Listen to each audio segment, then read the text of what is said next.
but I went and did a little research myself. And since 1990, there's only been 3 MVPs that wasn't top 10 in scoring that won that award. Dirk Nowitzki, Steve Nash, and Jokic. Now, what do they have in common?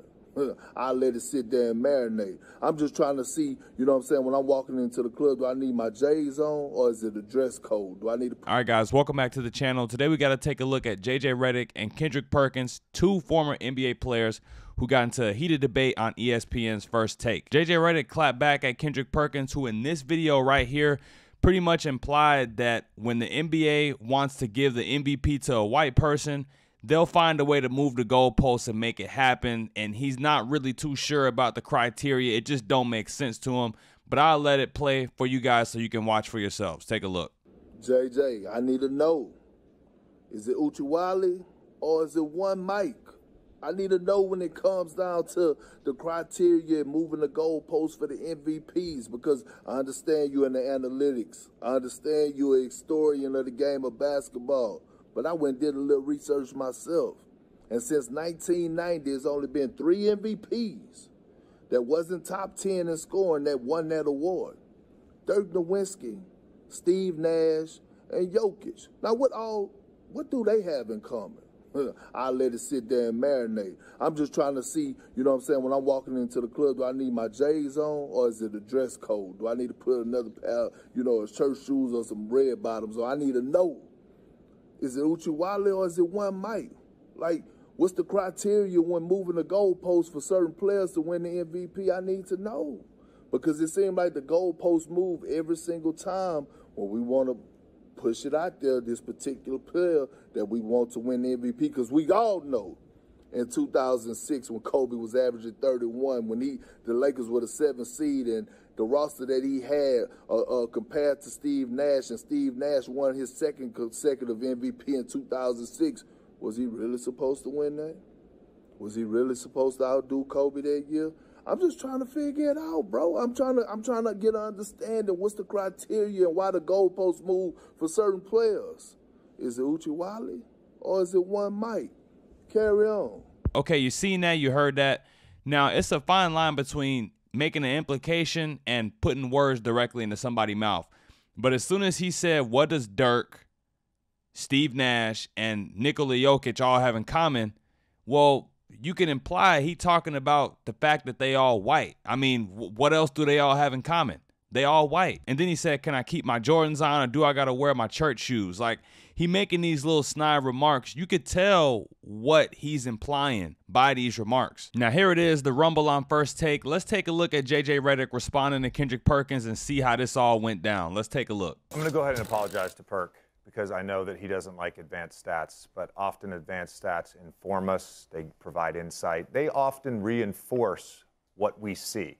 So they kind of complement the eye test. I know you're an eye test guy and you don't like advanced stats, but I might use a few here.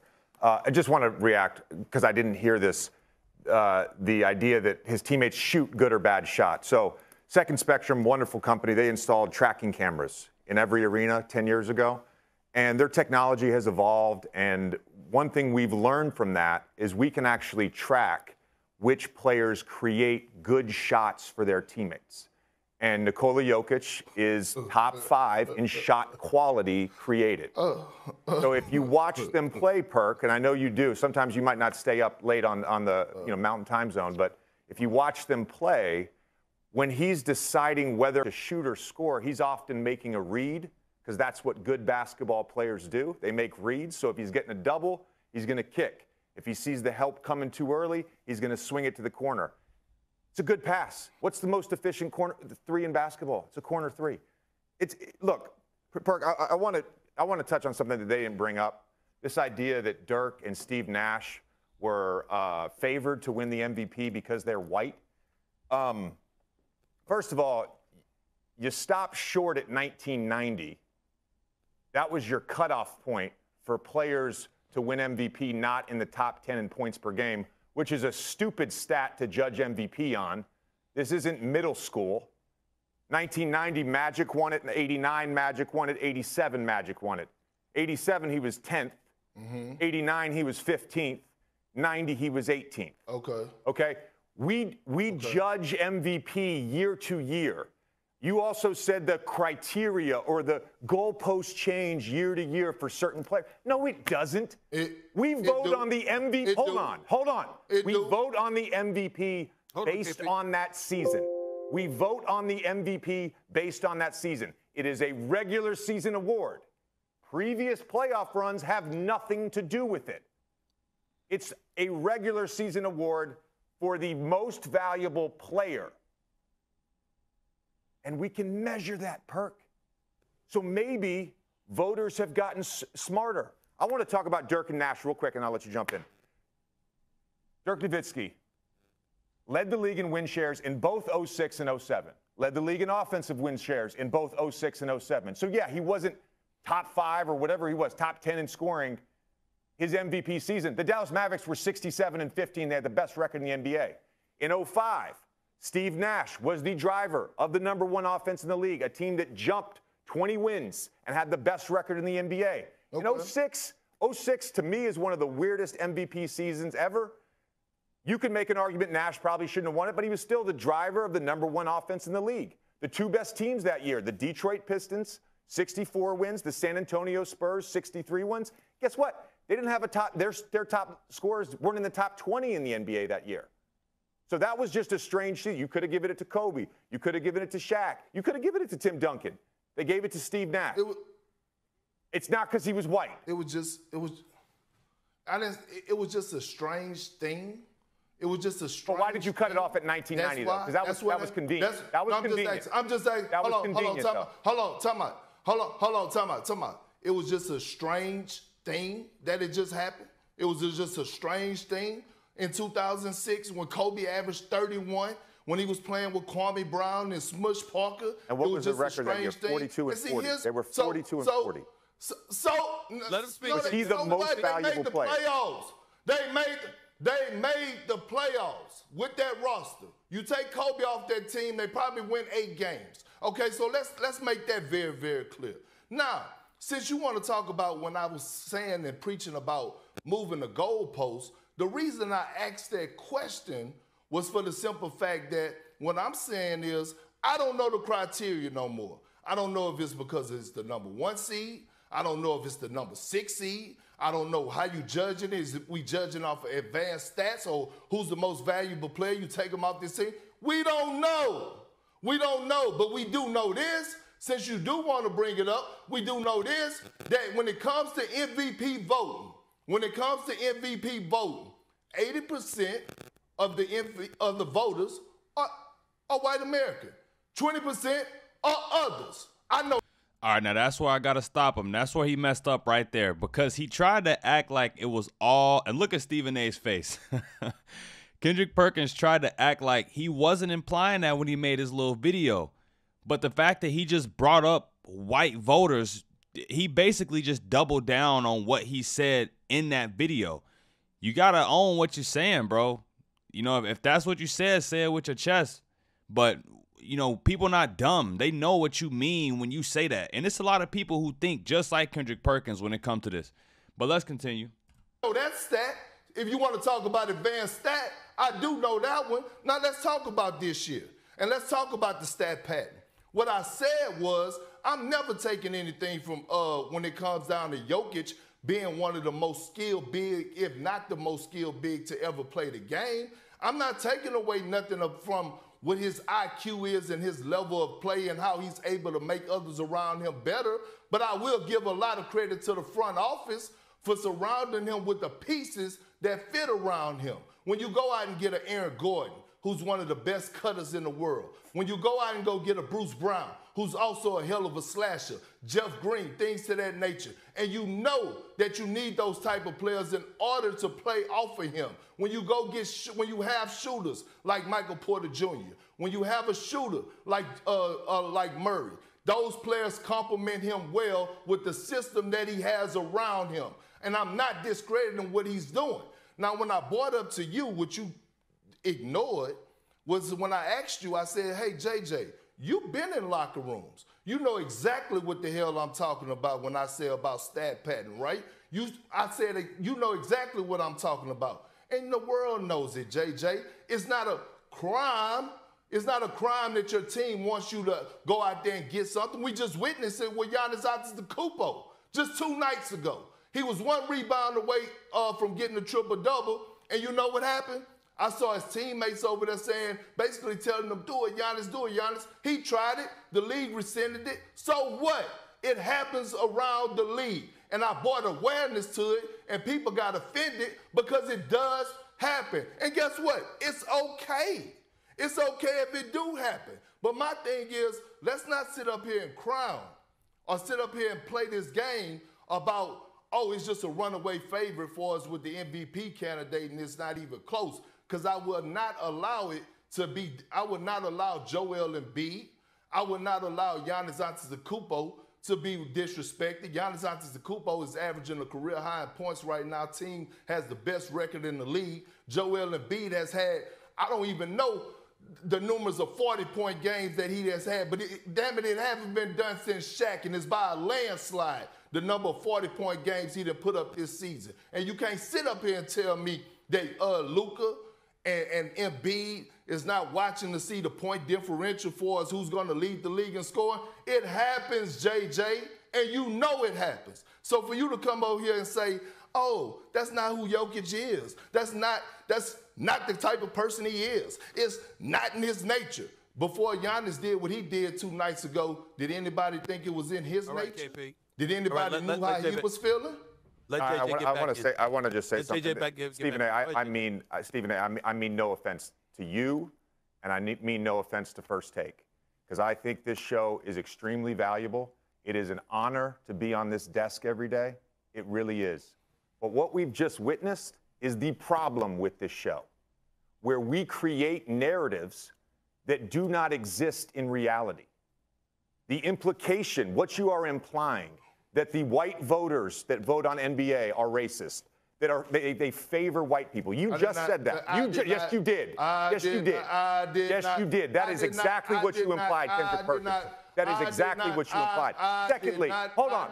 I did not call. I stated the facts.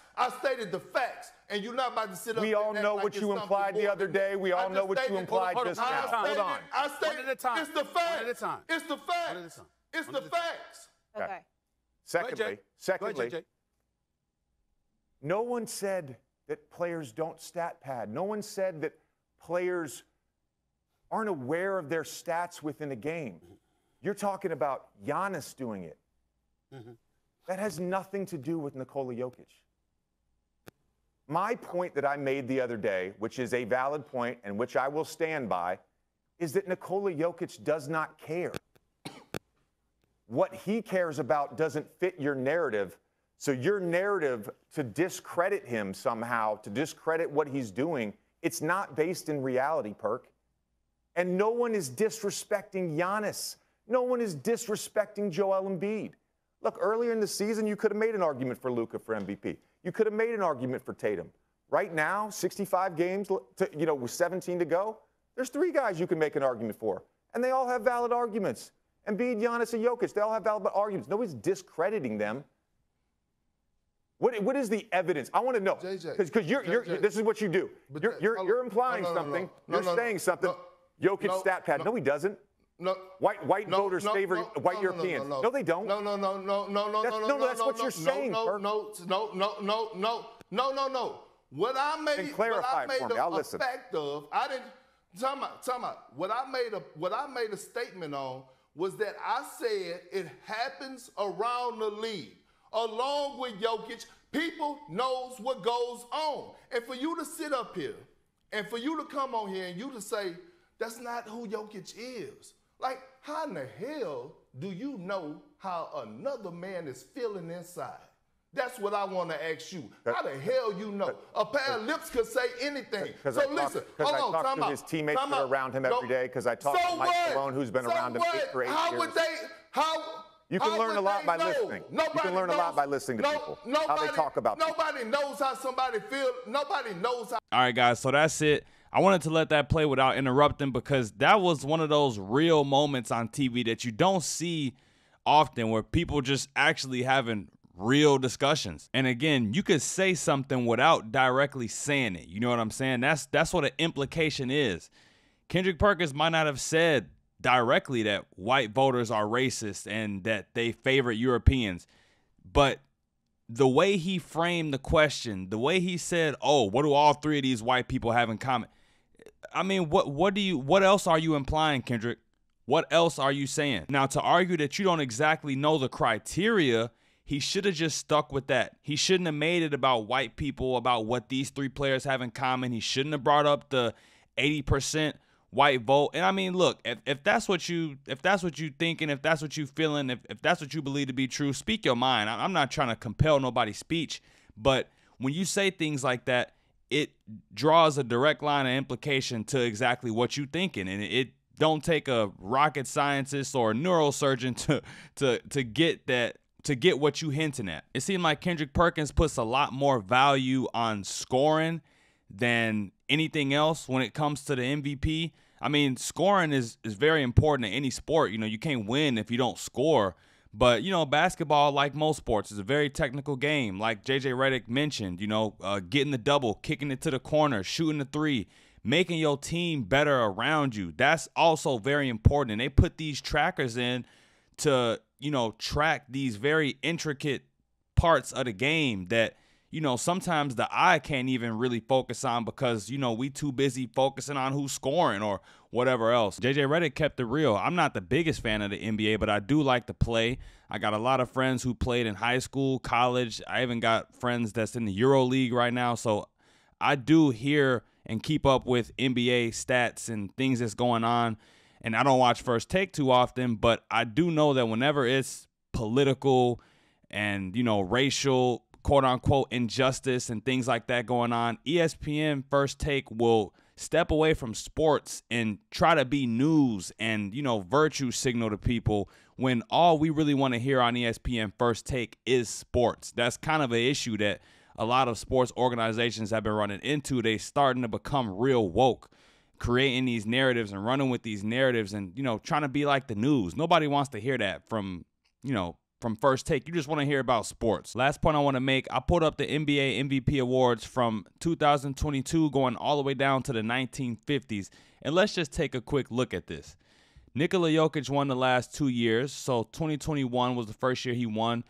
You got to go down all the way to 2007 to see another European or white person winning, which was Dirk Nowitzki. So from 07 all the way to 2021, there was no white people winning this. I mean, Steph Curry is very light complexion, light skin. He got some white in him for sure, but no just flat out Europeans winning this award. You got Steve Nash, Dirk Nowitzki going 3 times, back to back to back. But I mean, it's an even bigger gap from them all the way down to Larry Bird. So from Larry Bird in 1986 all the way up to 2005, no white people won this award. So, and let's just keep going. Larry Bird won 3 times in a row. You go down, Bill Walton won it. Yeah, I mean, it's not even too many white people on this list. And you even had Wilt Chamberlain, Bill Russell. These was black guys winning this award in the 1950s. I think America was much less inclusive back then, and you still had black people winning this award. So this narrative that Kendrick Perkins is trying to stir up is just, it's a waste of time, man. It really is just a waste of time. But that's it for the video, you guys. Let me know what you thought about this in the comments down below. Don't forget to like, comment, share, and subscribe when you're at the door. And until next time, you guys, I'm out of here. Peace.